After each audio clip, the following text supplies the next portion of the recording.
Korku ve merak uyandıran gizemli bir uğultu kasabanın sessiz sokaklarında yankılanır ve sadece seçilmiş birkaç kişinin kulağına değil, toplumun geneline yayılarak endişe verici bir etki yaratmaya başladı. Taoz'un sakinleri bu gizemli sesin kökenini anlamak için çaba sarf ederken akıl almaz bir sırrın içine çekilmiş gibi hissediyorlardı. Zamanla bu sıra dışı olay kasabanın hafızasına kazanacak ve insanların zihninde büyük bir işkence oluşturacaktı. Peki insanları ölüme sürükleyen o ses nasıl bir sesti? O gizemli sesin gizemli anlamı ve o sesi duyanların söylemleri neydi? Gelin daha yakından bakalım.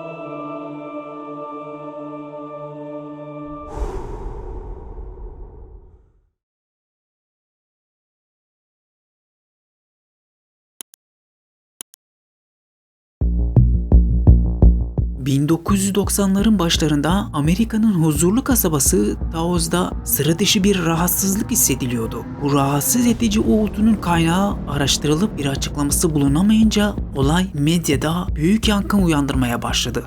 The Hum, yani uğultu olarak bilinen bu durum Taos kasabasından ünlenmiş olsa da sadece orayla sınırlı değildi. Çünkü 1950'lerden beri dünyanın farklı yerlerinde de görülmüştü.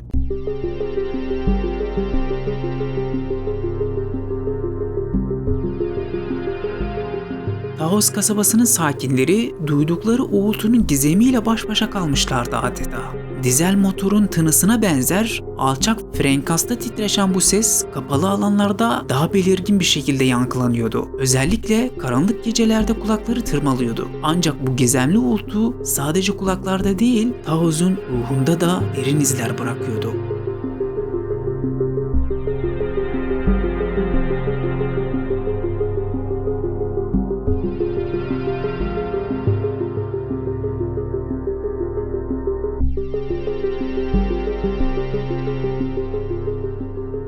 Kırsal kesimlerde doğan bu uğultu etrafındaki insanların yalnızca %2'si tarafından duyuluyordu. Ancak duyanlar için etkisi yadsınamazdı. Ve genellikle 55-70 yaş aralığındaki insanlar bu gizemli sesi duyuyor. Bunun sonucunda ise baş ağrıları, uykusuz geceler ve hatta burun kanamalarıyla da mücadele etmek zorunda kalıyorlardı.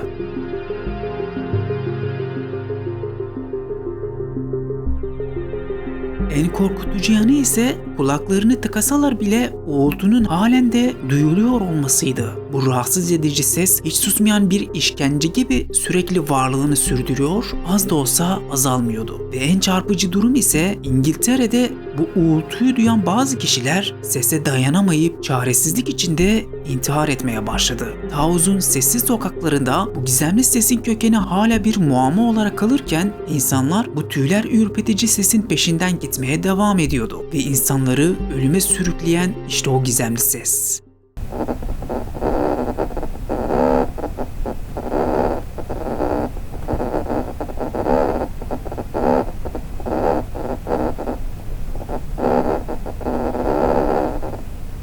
Taos'un bu gizemli uğultusu bilim insanlarını ve araştırmacıları adeta bir bilinmeyenin peşine düşürmüştü. Bu sessiz kasabanın dışından gelen alçak frekanstaki titreşimler sadece kulaklarda değil, zihinlerde de derin izler bırakıyordu. Ancak bu kehanetvari sesin ardındaki gerçek yalnızca gizemli değil, aynı zamanda dehşet vericiydi.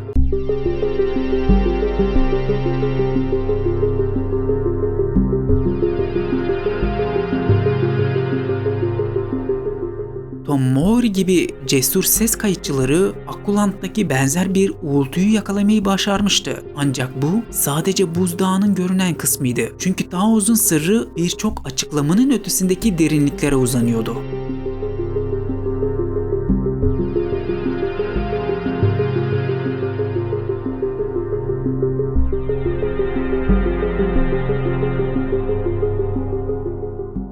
Sesin dizel motoruna benzetilmesi ilk etapta basit bir mekanik veya elektriksel kaynağa işaret ediyormuş gibi görünüyordu. Ancak önceki benzer vakaların aksine Taos'daki uğultunun kaynağına dair yapılan araştırmalar sonuçsuz kaldı. Amerikan Birleşik Devletleri'nin Kokoma kasabasındaki uğultuların soğutma kulelerinden ve hava kompresörlerinden kaynaklandığı belirlenmişken Taos'daki o ses halen de gizemini sürdürüyordu.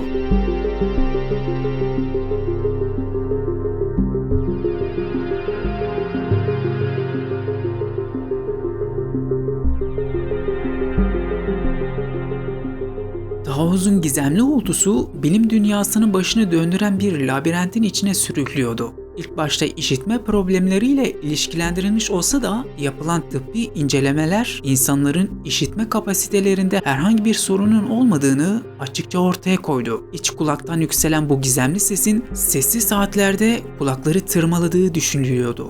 Ancak bu teori sesin bölgeyi terk edince neden kaybolduğunu açıklayamadı.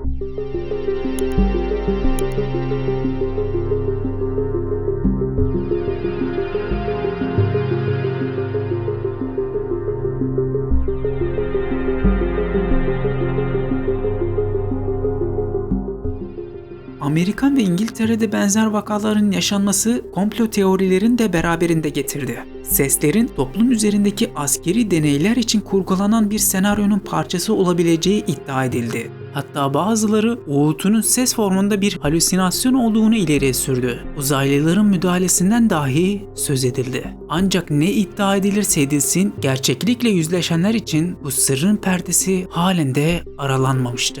Peki o gizemli sesi duyanların ifadeleri neydi?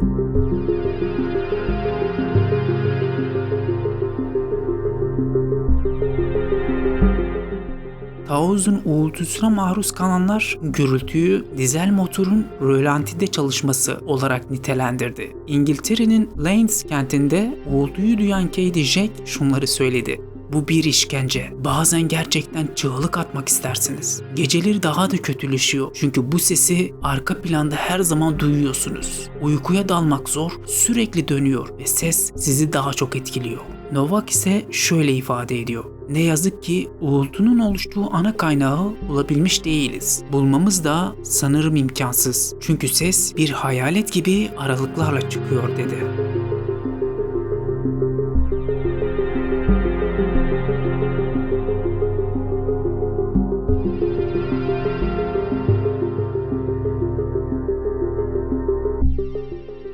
Bu gizemli uğultunun kurbanları baş ağrısı, mide bulantısı, yorgunluk, burun kanaması ve uyku bozukluk gibi fiziksel belirtilerle savaşırken aynı zamanda ruhsal bir mücadele veriyorlardı. Taoz'un sessiz sokaklarında bu acı dolu çığlıklar insanın dayanma gücünü sınayarak gizemini daha da arttırıyordu.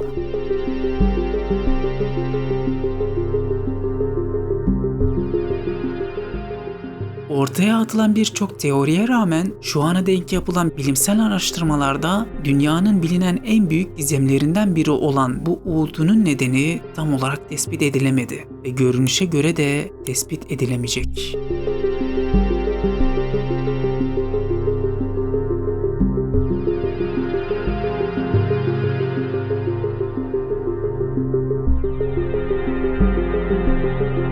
Bu tür çalışmalarımızın devamı için abone olmayı unutmayın. Bir sonraki videomuzda görüşmek dileğiyle, hoşça kalın.